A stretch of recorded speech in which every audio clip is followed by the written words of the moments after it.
My name is Jack, and I've been a long-haul trucker for over 20 years. I've always been a man who believed in what he could see, touch, and explain. That was until one night, about 5 years ago, on a stretch of Highway 50, also known as the loneliest road in America. What happened to me that night changed everything. It was late October, just before Halloween. I was hauling a load from Reno to Denver, driving through the desert at night. The road was pitch black, no street lights. No signs of civilization for miles, just the dark outline of the mountains against the sky. Highway 50 is desolate, a straight line through nowhere. That night, around 2 a.m., I noticed something odd. Up ahead, just at the edge of my headlights, I saw a figure standing on the side of the road. At first, I thought it was just my mind playing tricks on me. I'd been driving for hours, but as I got closer, I realized it was real. It was a man, standing there, not moving. His clothes looked old, and his head was down, like he was staring at the ground. I slowed down, thinking maybe he needed help. But as I approached, I felt an overwhelming sense of dread. His face was pale, almost white, and his eyes were wrong. It felt like his gaze went right through me, even though he wasn't even looking up. I sped past him. As I drove away, I caught a glimpse of him in my side mirror. He hadn't moved, but the feeling of being watched lingered, getting worse with each passing mile. It felt like someone or something was in the truck with me.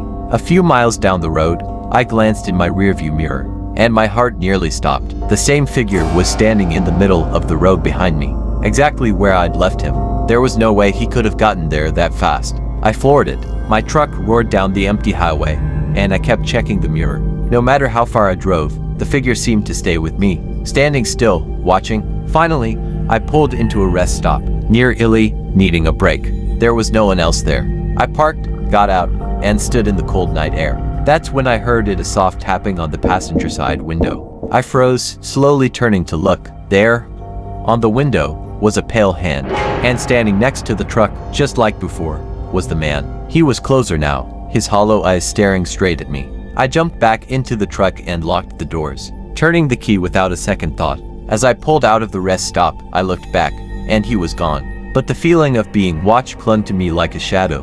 The rest of the drive to Denver was a blur. When I finally parked, I was shaking. I never told anyone about that night. Who would believe me? But here's the thing. I've talked to other truckers since then. Guys who've driven that same stretch of Highway 50. Some of them have had similar experiences. They don't always see the same man, but they all describe the same feeling of being watched. The road I didn't take. I wasn't a superstitious person. I didn't believe in ghosts or curses.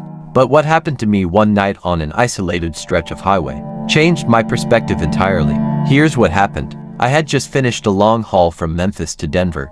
It was late, and I was exhausted, but I pushed on. The hours of driving had left me weary, and I was eager to find a place to rest. That night, I found myself on a lonely stretch of Highway 70, heading east. The headlights cut through the darkness, and the constant hum of the engine was almost hypnotic. The truck stop where I planned to rest was still hours away. The GPS showed that there was a small, rundown diner and rest area just off the highway, about 15 miles ahead. I figured it would be a good place to catch some sleep, even if it wasn't ideal. As I drove, I noticed the usual road signs and landmarks fading away. The landscape became less familiar. The road ahead seemed to narrow and the darkness more oppressive. I thought it was just my fatigue playing tricks on me. I pulled off at the exit for the diner. The area was eerily quiet, and the only sign of life was the flickering neon light of the diner sign. I parked my truck, turned off the engine, and went inside. The bell on the door jangled, and the dim light inside barely illuminated the interior. The diner was old and musty, and I was the only customer. The waitress, an older woman with tired eyes, barely looked up from her counter when I entered. I ordered a coffee and a sandwich, and she gave me a weary nod. As I waited, I glanced around the diner. The walls were covered in faded photos of long-gone celebrities and highway scenes. I noticed a small, poorly lit hallway leading to the restrooms. Out of curiosity, I ventured down the hall and saw a door marked Employees Only. I hesitated but then heard something, a faint, muffled sound. It was as if someone was talking or whispering. I pressed my ear against the door, but the sound stopped abruptly. I shrugged it off and returned to the main area. My food was ready, and I ate quickly, eager to get some rest. The waitress gave me a strange look as I left, but I didn't think much of it. I got back to my truck, settled into the cab, and set my alarm for a few hours later. As I started to drift off, I was jolted awake by a knock on the window. I looked out and saw nothing but darkness. I checked my watch and realized that my alarm hadn't gone off. My heart raced as I turned the key in the ignition and started the engine. The headlights flickered on, and I noticed that the road ahead looked different, more overgrown and rugged. It was as if the well-maintained highway had transformed into an old, forgotten path. I drove on, my nerves on edge. And after a few miles, I saw something that made my blood run cold. A road sign that read, "Welcome to Blackwood." I didn't remember seeing that sign when I came in.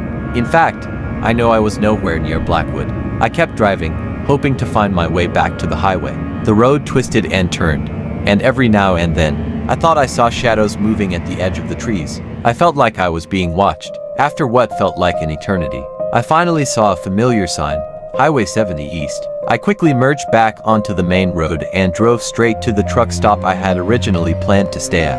I parked, took a deep breath, and tried to calm my racing heart. The next morning, I asked around about the diner I'd stopped at. No one seemed to know about it. I even tried to find it on a map, but it was as if it had vanished. I still don't know what happened that night. Maybe it was just exhaustion and a bad sense of direction. But there was something about that diner and the road that felt deeply wrong. I never stopped at that exit again, and I avoid that stretch of highway whenever I can. The memory of that night is a chilling reminder of how easily reality can shift when you least expect it. I've been driving trucks for nearly 15 years, seen everything from rainstorms that swallowed entire highways to black ice that sent 18-wheelers skidding like toys.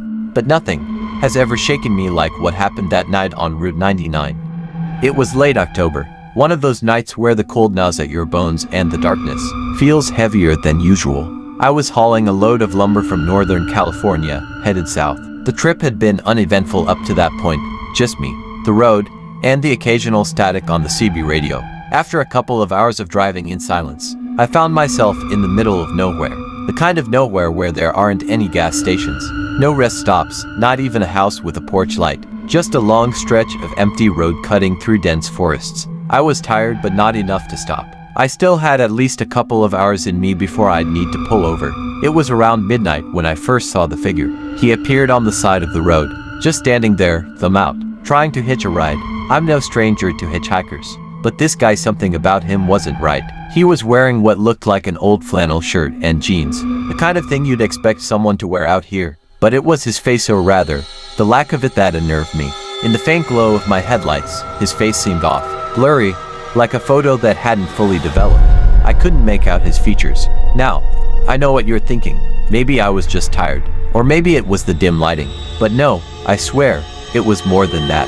The closer I got, the more distorted his face seemed. I shook my head and focused on the road, deciding to drive past him. Picking up strangers in the middle of the night wasn't my thing, especially not ones who gave me the creeps. As I passed him, I felt a cold chill in the cab, like someone had opened a window.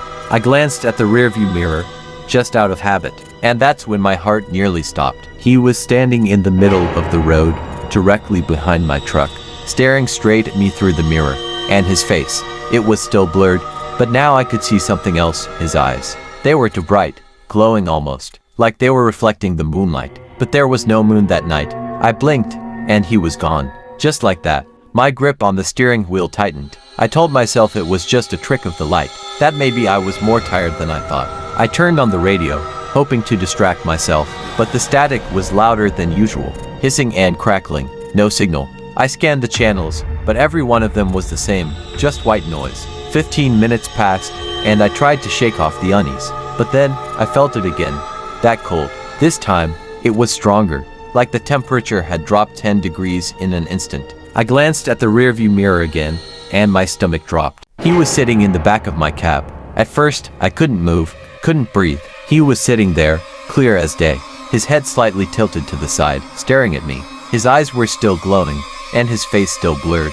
I could make out the shape of his mouth now, twisted into a faint, unnatural smile. And I swear, I could hear him breathing, even over the sound of the engine. My instincts kicked in, and I slammed on the brakes. The truck screeched to a stop, and I nearly jerked the wheel trying to pull over. My heart was racing, my hands trembling as I turned around to look at the back of the cab.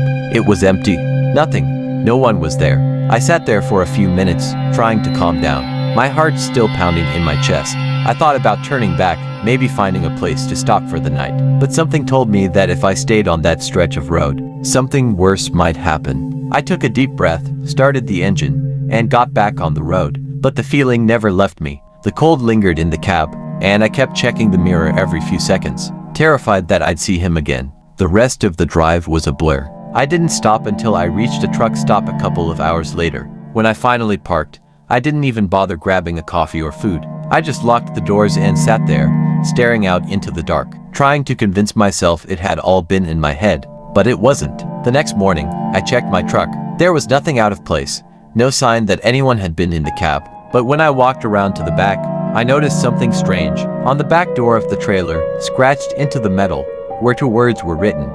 Let me. I don't know what he wanted or why he chose me that night, but I haven't driven that route since. And every time I'm alone in the cab late at night, I still check the rearview mirror, just to make sure. But some nights, I still feel that cold, and I wonder if he's out there, waiting for another ride.